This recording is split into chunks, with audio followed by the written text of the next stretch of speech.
Councillor Stanley, you want to interject? Thank you, Chairman. I apologise for interrupting. The speakers objecting to the application were heard in silence. Sorry, could you speak up a little bit? The speakers objecting to this application were heard in silence, quite rightly so. Yes. The applicant deserves the right, the same ability to speak. You have warned members of the public about behaviour. I'd like to propose that we suspend the meeting for 10 minutes to enable this meeting to continue in a better atmosphere and to give the applicant the appropriate time to make his comments. That's seconded. So you're proposing that the members of the gallery contain themselves or leave the premises?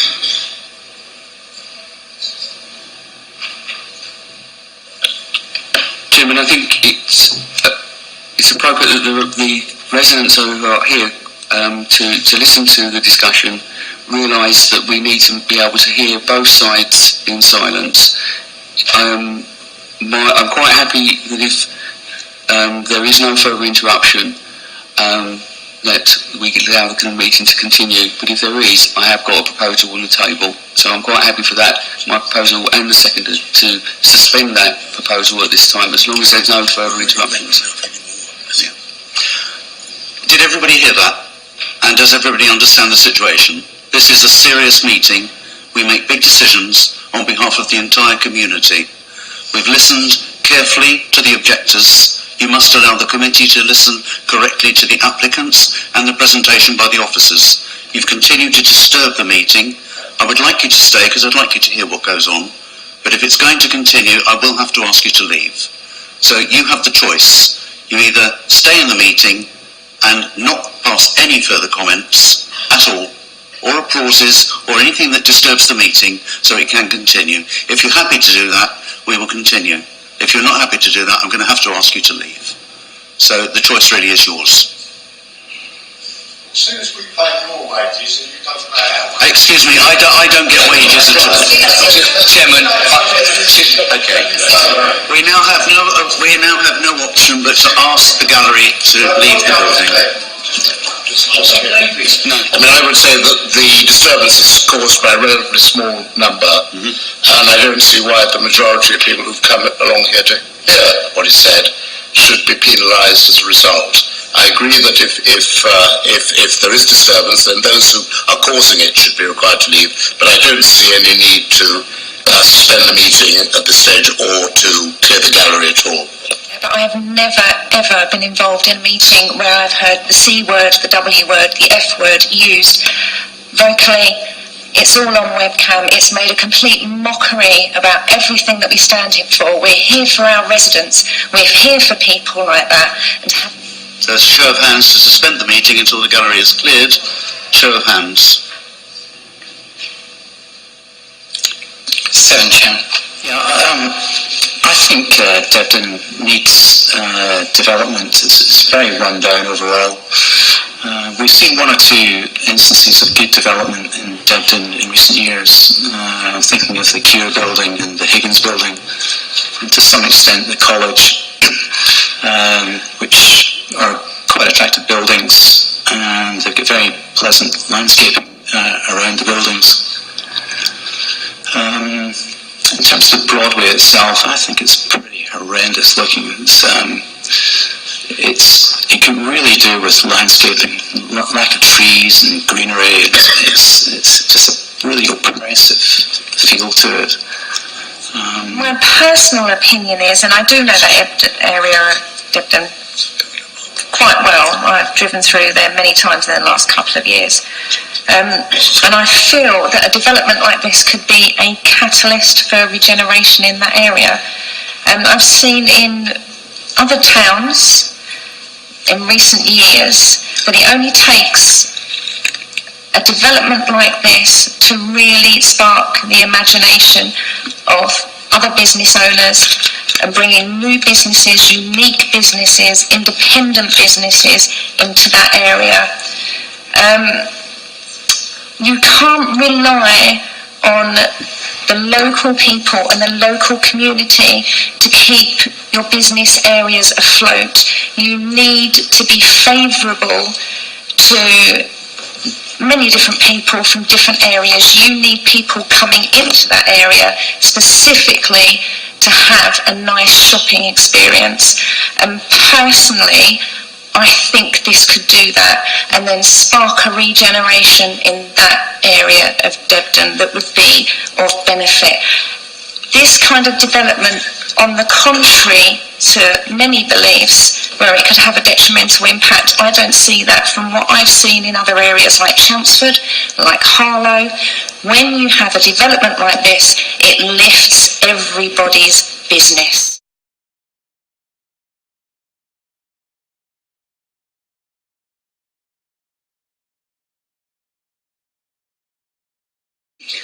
Thank you, Chair. I promise to try and be as quick as possible because there's been a very long debate.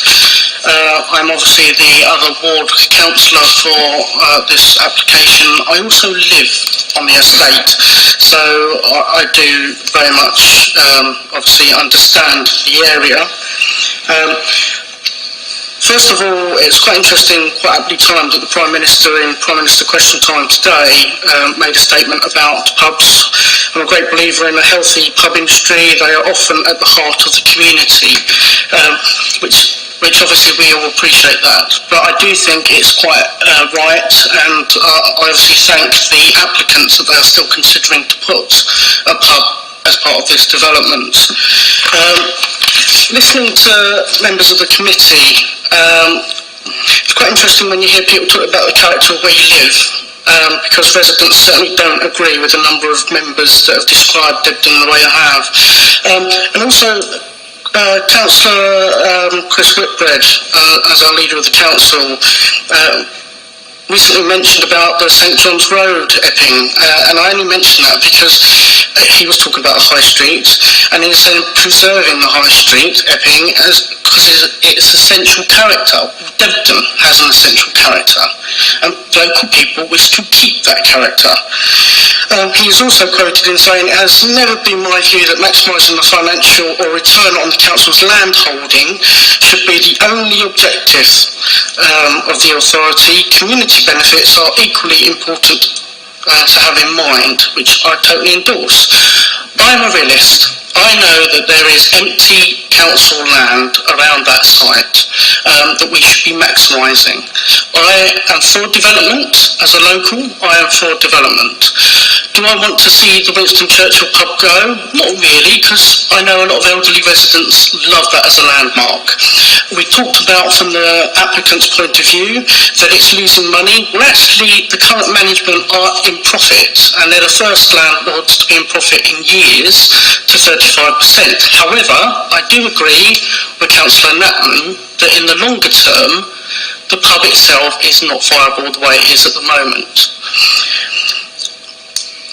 The leader has also been quoted saying we are listening to a listening council. Well, unfortunately, we listened to some residents tonight too much, and they had to leave the meeting. However, there were a lot of concerned residents up there, and I agree with Councillor Waller's approach that it's regrettable that they couldn't stay. However, I have spoken to many local residents in school playgrounds, the traders, elderly residents. You get the picture. However, there are a small handful that are for this kind of new development. There are a large majority that do not want to see something of this design, of this development locally. We've mentioned gateway. Gateway is an interesting word for me because there's no gateway in Loughton High Road, there's no gateway in Epping High Road, there's no gateway in Ongar, there's no gateway in Buckhurst Hill. Yet all those high streets have much more trade, retail, etc. than the Broadway. The Broadway is one of the only shopping areas that actually has all its units filled. So why are we trying to entice more trade and have an eyesore like that being proposed? It's totally out of keeping on the estate where it's mainly 2 or 3 bedroom houses. I have no idea. I like what Councillor Knight mentioned about we should be here representing our residents, listening to our residents. I totally agree. That's all I'm here to do. I'm very passionate because actually this area has got a lot of historic value. We've mentioned the Higgins and Keir buildings. Well, let's be clear, okay, they're working premises. Epping Forest College, it's an education establishment. None of those are retail, right? So already they should be dismissed. They're not residential units. I think someone in the committee mentioned it quite rightly. There is nothing like this in the town. The biggest town in the district hasn't got anything like this. So where there is something even remotely close to it across the district, this maybe could be something new to consider. But in Debden, seriously, in Debden, the Epping Forest College site, we've touched on that, and I was at the public meeting like the officer, Mr Richardson. But the college site is about 30 metres away from the road, and it is obscured by a whole load of trees. I know we've mentioned landscaping. I'm all for landscaping, I agree with that. But again, unless we're going to reduce the size of the development, a development needs to take place on that site, I agree. It's not going to please a lot of residents, but that is far too bulky, far too high. And what I would urge the members of the committee to do is actually take on board what a number of members of the committee have done in licensing issues, where we've discussed about changes to licensing, in which you said the local ward councillors know best. They understand their people and represent their people. Well, it's up to you if you listen to me as the nearest person to this site and affected by the site. But it is too bulky and too high, and it should be offset. And that's all I need to say. Thank you. Thank you. Are there any other members that wish to speak? Oh, sorry, over the side.